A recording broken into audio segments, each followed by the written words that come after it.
Hai, selamat pagi, salam sejahtera. Anda sedang menonton Awani Pagi bersama saya Naila Huda dan Afizia Zaman di Awani Pagi untuk berita yang anda perlu tahu sebelum anda memulakan hari anda. Dan ini berita yang baru saja kami terima, vaksin COVID-19 buatan Pfizer dan BioNTech semakin hampir mendapat kelulusan akhir untuk digunakan di Amerika Syarikat. Ini selepas mesyuarat panel penasihat vaksin pada Khamis mengesyorkan penggunaan vaksin oleh Pfizer dan BioNTech itu untuk jutaan rakyat Amerika. Dan apa yang kita tahu selepas ini, ia akan memberikan lagi insentif ataupun objektif untuk FDA, Pentadbiran Makanan dan Dadah Amerika, untuk meluluskan penggunaan vaksin buatan Pfizer ini kepada jutaan rakyat Amerika sekaligus menjadi vaksin pertama yang bakal mendapat kelulusan di Amerika Syarikat. Ya, dan cadangan itu juga mendapat 17 undi bersetuju dengan 4 tidak bersetuju selepas sesi pendengaran umum berlangsung selama 8 jam. Dan hasil perbincangan mesyuarat itu mendapati vaksin berkenaan menunjukkan lebih banyak manfaat berbanding risiko untuk kebanyakan individu berusia 16 tahun ke atas. Susulan pengesyoran itu, Pentadbiran Makanan dan Ubatan Amerika FDA dijangka akan mengesahkan penggunaan vaksin itu dalam beberapa hari akan mendatang. Dan selepas itu, penghantaran pertama 6.4 juta dos akan bermula dalam 24 jam selepas pengesahan FDA. Dan Amerika Syarikat pada Rabu merekodkan lebih 3,000 kematian hanya dalam tempoh 24 jam, rekod tertinggi di negara terbabit. Dan seperti yang kita tahu, vaksin berkenaan dengan vaksin Pfizer dan juga BioNTech ini telah pun diluluskan di United Kingdom, di Kanada, di Arab Saudi dan juga Bahrain. Dan Amerika Syarikat selepas ini dijangka akan meluluskan vaksin Pfizer ini sekaligus menguatkan orang kata potensi vaksin Pfizer, keberkesanan vaksin Pfizer itu, walaupun terdapat laporan-laporan di UK selepas ia diedarkan ataupun orang ramai telah pun divaksinasi di UK, walaupun terdapat laporan berkenaan dengan alergik dan sebagainya, tetapi apabila ia mengambil imbangan di antara risiko alergik tersebut berbanding dengan risiko COVID-19 yang membawa maut itu, ia adalah satu perkara yang boleh dikatakan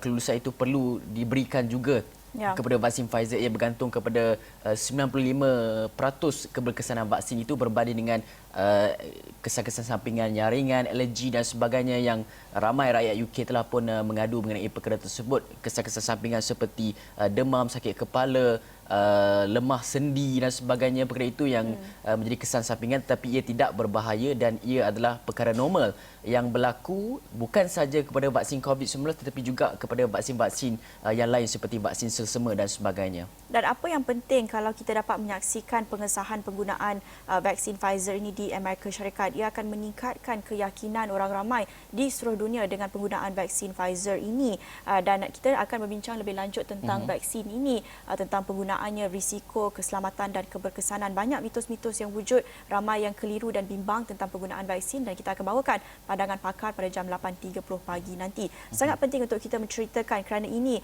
bakal menyelesaikan ataupun memberi sedikit kelegaan kepada kita lihat lonjakan kes positif COVID-19 dalam negara yang semalam memecah rekod dengan 2,234 kes positif yang disahkan pada Khamis, dan kita menyaksikan Selangor menjadi negeri tertinggi merekodkan kes positif dengan 1,428 kes. Ini lebih 50%, iaitu 63.9% kes secara keseluruhannya. Dan daripada kesemua kes itu, sebanyak 1,321 kes adalah daripada saringan kontak rapat dan kluster-kluster.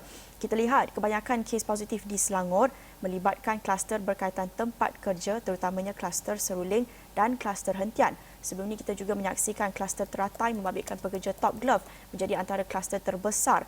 Dan pada semalam sahaja, negeri Selangor melaporkan sebanyak 842 kes daripada kluster seruling dan 315 kes kluster hentian.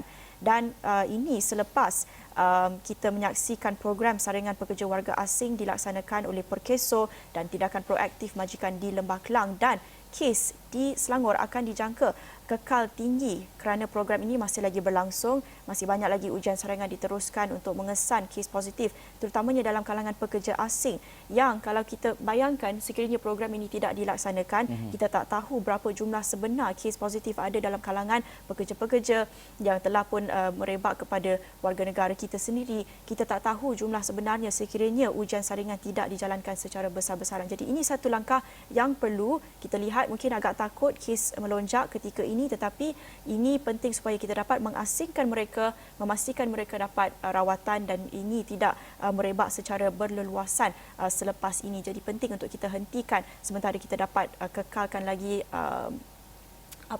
ada ruang lagi di sistem kesihatan di hospital-hospital ketika ini, Hafizi. Ya, betul tu. Dan dalam masa yang sama juga kita nak berbincang mengenai sudah pasti umat Islam, khususnya umat Islam tertanya-tanya sama ada penggunaan vaksin COVID-19 ini adakah menjadi satu keperluan, kewajipan, wajib ambil ke, sunat ke, hukumnya bagaimana, adakah dibolehkan kerana kita tahu kandungan-kandungan vaksin itu kadang-kala dibuat mengandungi pelbagai bahan-bahan larangan seperti orang kata DNA daripada haiwan seperti khinzir ataupun DNA ataupun daripada arak dan sebagainya ataupun bahan-bahan terlarang di dalam Islam itu sendiri. Dan sudah pasti ramai ternanti-nanti apakah fatwanya, di mana terletaknya pendirian tersebut. Dan semalam Menteri Hak Ehwal Agama telah pun menyatakan bahawa kerajaan masih menunggu perkenan daripada Yang di-Pertuan Agong berkenaan dengan fatwa penggunaan vaksin COVID-19 dalam kalangan umat Islam di negara ini. Dan Menteri di Jabatan Perdana Menteri Hak Ehwal Agama Datuk Seri Dr. Zulkifli Mohammad Al-Bakri berkata keputusan mesyuarat jawatankuasa muzakarah khas mengenai fatwa vaksin COVID-19 itu telah dipersembahkan kepada penyimpan Moho Besar Raja-Raja selepas mesyuarat muzakarah berkenaan pada minggu lepas. Dan selepas mendapat perkenan dan persetujuan, kita akan uar-uarkan sebab fatwa ini bukan untuk disembunyikan. Kita ikut tata tertibnya. Dalam masa yang sama, mesyuarat jawatankuasa muzakarah khas itu bersidang pada 3 Disember lepas bagi bincangkan isu berkenaan sebelum dipersembahkan kepada Yang di-Pertuan Agong dan juga Majlis Raja-Raja. Dan itu antara perkembangan vaksin COVID-19 di dalam negara ini, dan kita harapkan supaya tiada spekulasi-spekulasi, tiada ekstremisme yang mengaitkan vaksin ini dengan bahan-bahan larangan dan sebagainya. Dan dalam masa yang sama juga kita tidak mahu tular ataupun berlegar-legar di laman media sosial berkenaan dengan isu-isu ataupun fatwa-fatwa yang tidak sahih yang dikeluarkan oleh pihak-pihak ataupun individu tertentu, terutama sekali apabila melibatkan golongan anti vaksin dan sebagainya, kerana ini melibatkan nyawa kita di luar sini untuk menentang COVID-19 itu, Naila. Ya, tetapi selain daripada isu COVID-19 dalam negara, yang akan kita bincang lebih lanjut tentang vaksin pada jam 8.30 pagi nanti. Dalam masa yang sama, apa juga yang mencuri perhatian semalam adalah titah Sultan Perak menular di media sosial apabila kata-katanya nasihat yang dikongsikan itu sangat kena dengan konteks semasa, dengan apa yang kita saksikan sepanjang tahun ini, ketidaktentuan, kemelut politik. Sangat tepat masanya titah daripada Sultan Nazrin Muizzuddin Shah semalam ketika istiadat mengangkat sumpah Menteri Besar Perak baharu Datuk Sarni Mohamad semalam, yang kalau kita lihat pada muka depan New Straits Times, royal rebuke at the swearing-in ceremony. Sultan Nazrin Shah censured political leaders for failing to run the state in the best way possible for the people. 3 such ceremonies since GE14, he pointed out, are not something to be proud of. Itu kata-kata yang menjadi popular semalam. Kalau kita lihat pada muka depan Berita Harian juga, teguran Sultan Nazrin. Katanya sejak PRU ke-14 sudah ada 3 istiadat pelantikan Menteri Besar. Ini bukan sejarah yang patut dibanggakan. Ini cerminan kegagalan, bukan satu kejayaan, Fizi. Ya, betul tu. Untuk itu kita nak dengar sedikit perincian apa kata Sultan Nazrin semalam, yang bagi saya ia merupakan satu teguran, satu nasihat yang begitu keras dan juga tajam sekali, terutama dan juga khusus buat pemimpin-pemimpin politik tanah air negara. Rakyat jelata, terutama dalam kalangan berpendapatan rendah dan miskin, rakyat yang semakin ramai kehilangan pekerjaan dan pendapatan akibat pandemik COVID-19, jangan dijadikan kancil yang mati tersepit kerana gajah yang tidak berhenti-henti beradu kekuatan. Doa rakyat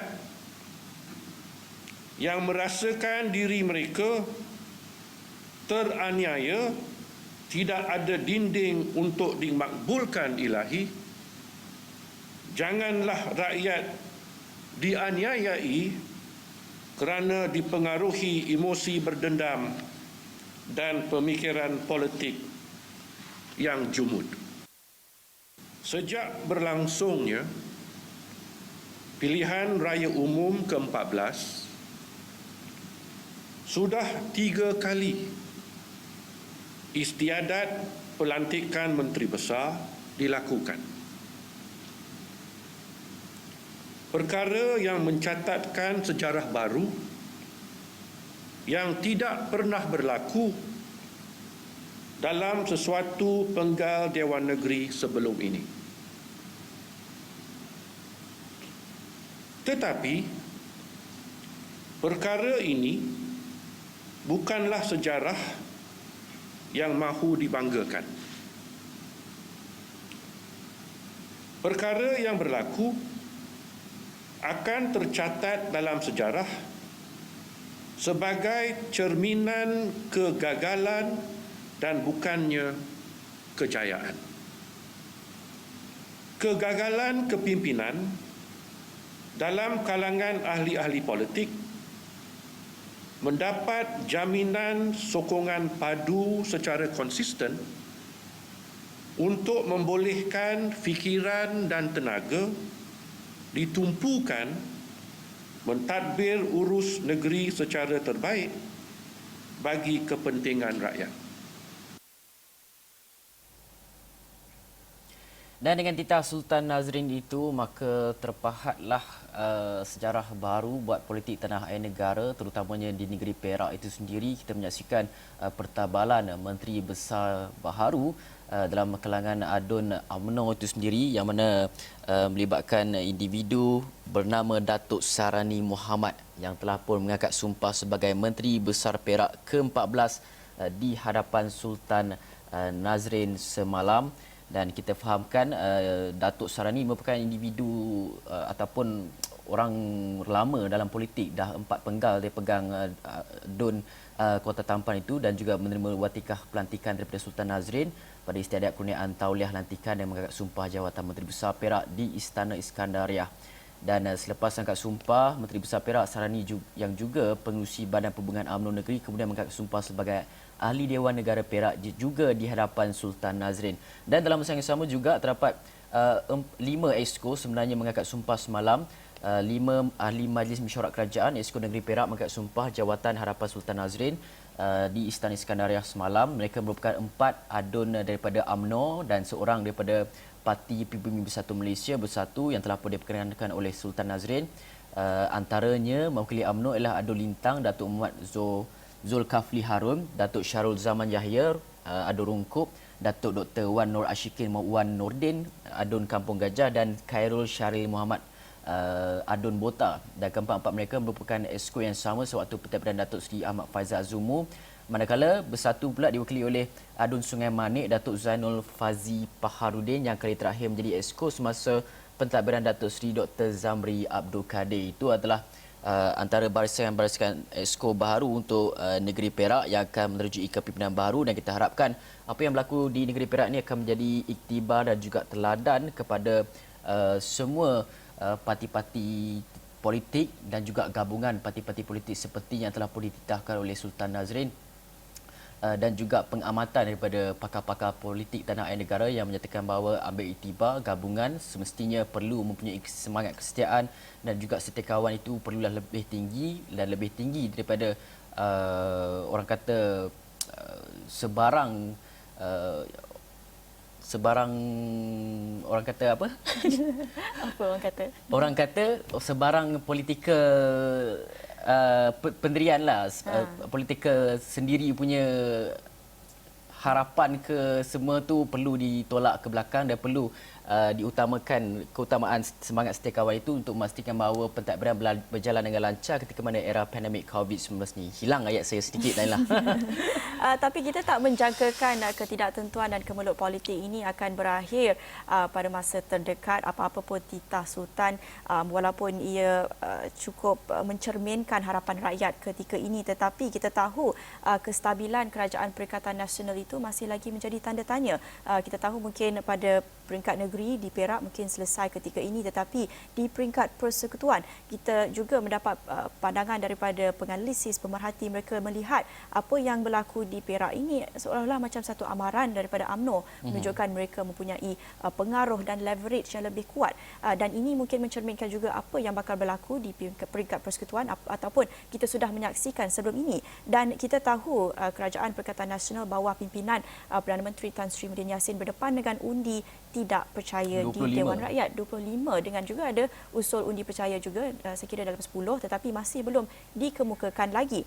Ini dikemukakan ataupun dibangkitkan di sidang Dewan Rakyat semalam. Tidak timbul soal Perdana Menteri kini mengalami defisit kepercayaan dalam Dewan Rakyat sehingga memerlukan usul percaya dan tidak percaya didahulukan dalam aturan mesyuarat itu. Pandangan Menteri di Jabatan Perdana Menteri, Parlimen dan Undang-Undang Datuk Tauhidin Hassan menjawab soalan oleh Hassan Abdul Karim daripada Pasir Gudang, dan katanya pandangan itu berdasarkan dua senario.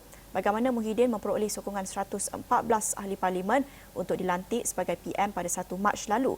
Senario kedua, kelulusan rang undang-undang perbekalan ataupun belanjawan 2021 pada 26 November menunjukkan Perdana Menteri masih mempunyai sokongan mencukupi. Itu yang saya kira satu insiden yang mengecewakan buat penyokong-penyokong pembangkang pada akar umbi, melihat apabila mereka tidak mengadakan undi belah bahagi pada belanjawan 2021, tidak cukup yang berdiri untuk mengadakan undi tersebut. Mereka melihat seolah-olah macam tiada bantahan seperti apa yang telah dijanjikan oleh pihak pembangkang, sekaligus memberi keabsahan dan keyakinan terhadap Kerajaan Perikatan Nasional. Ini senario yang boleh kita tafsirkan sebagai keyakinan yang masih ada terhadap Perdana Menteri, tapi kita tak boleh nak elak daripada 25 usul undi tidak percaya. Itu satu jumlah yang agak besar yang masih belum tak tahu lagi bila akan dikemukakan, kerana kita tahu ketika ini masih lagi berlangsung perbahasan untuk belanjawan pada peringkat jawatan kuasa. Ya, betul tu. Dan apa pun kami akan bawakan perkembangannya dalam Awani Pagi dan juga buletin-buletin Awani seterusnya. Tetapi sebelum kami bawakan berita-berita dan juga cerita-cerita lain, kita akan berhenti dahulu rehat seketika, kembali selepas ini.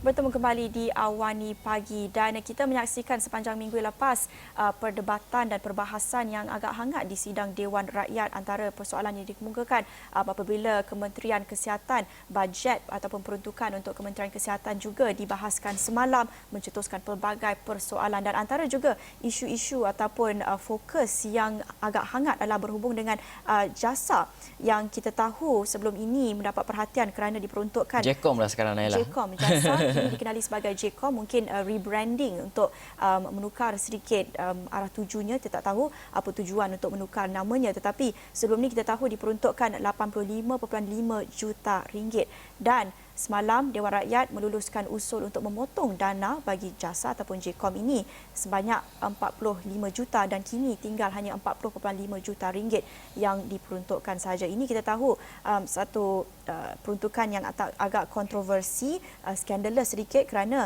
apa yang ditimbulkan, kita lihat antara yang ditimbulkan di sidang Dewan Rakyat, misi jasa ataupun JECOM ini ialah propaganda politik untuk kerajaan tak adil untuk belanja duit rakyat dengan tujuan untuk menyebar propaganda politik. Kerajaan tidak sepatutnya masih berniat politik ketika era pandemik. Ini yang ditimbulkan oleh Datuk Seri Wilfred Madias Tangau, dan katanya juga jasa ataupun JECOM ini bertindih dengan agensi kerajaan, iaitu untuk menjelaskan dasar kerajaan. Kita sudah ada UKK diketuai grade 54 pegawai penerangan. Selain itu, Jabatan Penerangan boleh memainkan peranan penting dalam menjelaskan dasar kerajaan. Jadi di sini ada beberapa aspek dalam belanjawan yang kita tak tahu lagi perinciannya. Itulah tujuannya perbahasan, tetapi agak sukar untuk kita dapat pemahaman penuh keseluruhan tentang beberapa peruntukan. Misalnya jasa ataupun JECOM katanya tidak bermotifkan propaganda politik, tujuannya berbeza untuk hampir sama dengan Jabatan Penerangan. Jadi di sini kita lihat tidak dapat untuk dimansuhkan sepenuhnya, dihapuskan, tetapi sekurang-kurangnya peruntukannya dapat dikurangkan. Ya, betul tu. Dan berkaitan dengan jasa ni, kita harapkan ada perincian lanjut berkaitan dengan objektifnya peranan yang dimainkan, adakah ia benar perlu disampaikan cabang komunikasi itu diseluruhkan di seluruh negara melalui JECOM ini, adakah ia sekadar propaganda politik dan sebagainya, ia masih lagi belum kita dapat huraikan dengan lebih lanjut lagi. Dan dalam masa yang sama juga kita nak melihat kepada laporan audit negara yang semalam telah pun dikeluarkan oleh Ketua Audit Negara. Laporan Ketua Audit Negara 2019 siri 1 kesan 11 isu punitif. Jabatan Audit Negara mengesah 11 isu punitif yang boleh disiasat pihak berkuasa menerusi laporan audit negara tahun 2019 siri 1. Namun begitu, Ketua Audit Negara Datuk Nik Azman Abdul Majid enggan dedahkan isu terbabit kerana khuatir individu yang disyaki atau bertanggungjawab dalam masalah itu akan menyembunyikan maklumat. Dalam pengauditan kita kesan 153 isu dan daripada isu itu terdapat 11 isu yang punitif. Maknanya ada isu yang boleh disiasat oleh pihak berkuasa. Cuma saya tak boleh dedahkan kerana mereka yang terlibat mungkin akan menyembunyikan maklumat-maklumat itu. Katanya pihaknya akan mengadakan perbincangan dengan pihak penguatkuasa bagi tindakan lanjut, dan beliau turut maklumkan satu jawatankuasa tindakan LKNN akan ditubuhkan untuk pantau dan memastikan isu-isu yang dibangkitkan diambil perhatian dari segi pembetulan. Itu sebenarnya perlu diberi penekanan kerana 11 isu kes punitif ini kita tidak tahu ia melibatkan kes apa, sama ada melibatkan kes rasuah ke apa ke, kerana berdasarkan laporan audit negara yang dikeluarkan semalam terdapat banyak sekali ketirisan-ketirisan yang tidak sepatutnya berlaku. Antaranya melibatkan DBKL telah pun memberikan kelulusan lesen kepada lebih kurang dalam lebih 500 individu yang menggunakan kad pengenalan orang yang telah pun meninggal dunia daripada setahun hinggalah 10 tahun, dan ada lagi laporan-laporan audit yang lain anda boleh saksikan di astroaudit.com untuk kita kupaskan dengan lebih lanjut. Itu antara ketirisan-ketirisan yang kita dapati dalam laporan audit negara kali ini, dan kita harapkan ia tidak berlaku lagi kerana dana itu adalah sangat-sangat diperlukan, terutama sekali apabila melihat pandemik COVID-19 yang membuat kesan kepada rakyat sendiri. Ya, ini sangat penting untuk kita lihat kerana kebelakangan ini kita banyak melihat juga kes-kes rasuah dikemukakan dan dibangkitkan isu membabitkan Jabatan Immigration. Ini bermula daripada hasil laporan-laporan yang dijalankan ini. Ini akan memberi petanda berlaku ketirisan. Antaranya juga yang dapat dikesan perolehan 4 aset bernilai 3.574 bilion ringgit untuk meningkatkan keupayaan aset angkut taktikal tentera udara tanpa perancangan rapi menyebabkan objektif perolehan tidak tercapai sepenuhnya. Ini antara isu yang dibangkitkan dalam laporan audit. Sebelum ini juga dikemukakan projek-projek BRIM ataupun projek atau program yang bertujuan untuk membantu B40 sebenarnya tidak sampai kepada sasarannya. Jadi ini yang perlu disemak, dikaji sepenuhnya supaya kita tidak melakukan kesilapan yang sama. Kita memastikan apa yang telah diperuntukkan kerajaan itu betul-betul sampai kepada mereka yang memerlukan. Antara lain juga apa yang kita menjangkakan menjadi tumpuan dalam masa yang terdekat dalam sidang Dewan Rakyat khususnya adalah berhubung dengan cukai barangan dan perkhidmatan ataupun GST. Kerajaan ketika ini sedang mengkaji semula keperluan untuk pelaksanaan GST yang telah pun dimansuhkan ketika era pentadbiran Pakatan Harapan. Ini yang dikongsikan dalam Dewan Rakyat semalam.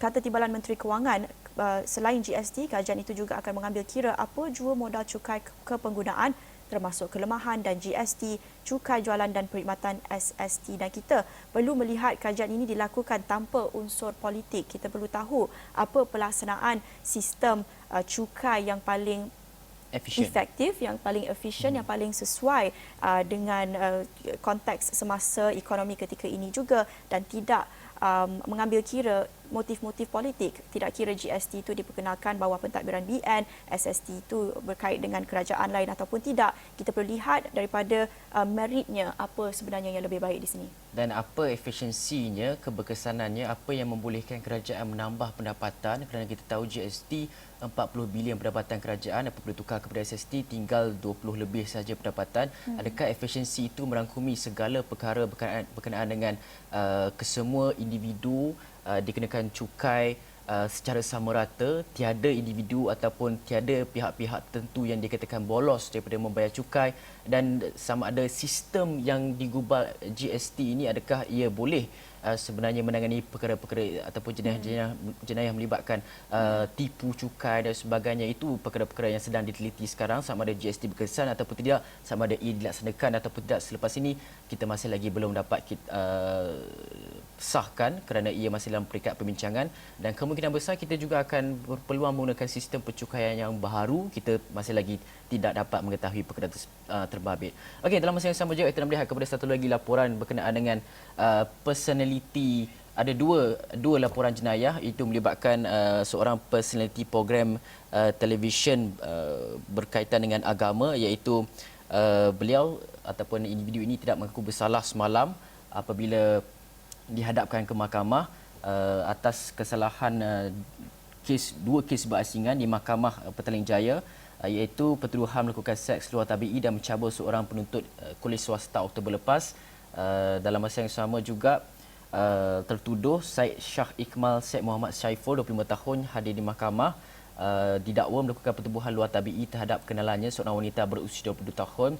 Kejadian di Damansara Perdana pada jam 3 hingga 4 pagi 17 Oktober lepas, dan kita sendiri fahamkan proses perundangan sedang berjalan di mahkamah. Pertuduhan-pertuduhan akan dibaca, dan kita juga fahamkan bahawa tertuduh ini mempunyai lebih kurang dalam 9 kes pertuduhan yang dikatakan berkaitan dengan gangguan ataupun kes jenayah berkaitan dengan seksual dan juga kecederaan.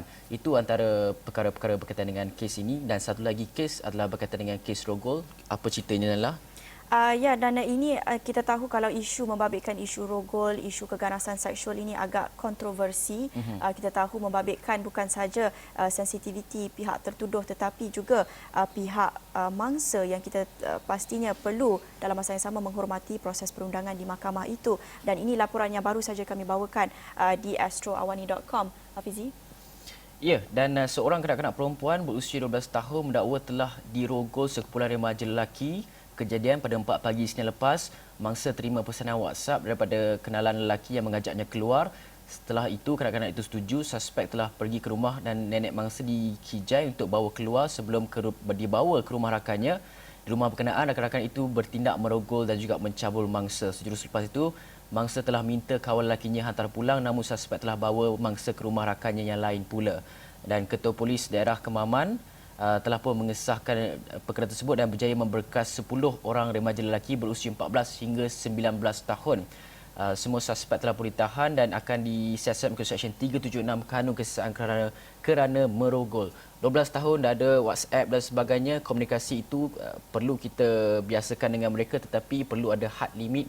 Dan bagaimana kita boleh memikirkan pula individu berusia 14 hingga 19 tahun sanggup ataupun tergamak melakukan jenayah rogol dan juga cabul kepada rakannya sendiri. Itu antara perkara yang boleh kita bincangkan bersama dengan rakan-rakan apabila kita memulakan hari kita hari ini. Dan untuk itu, Nailah, saya rasa itu saja dapat kami bawakan untuk Awani Pagi, dan anda boleh baca laporan-laporan yang menarik di astron.com dan nantikan buletin-buletin Awani seterusnya untuk dibawakan berita dalam dan juga luar negara itu. Saya Hafiz Zaman. Dan saya Naila Huda. Salam hormat.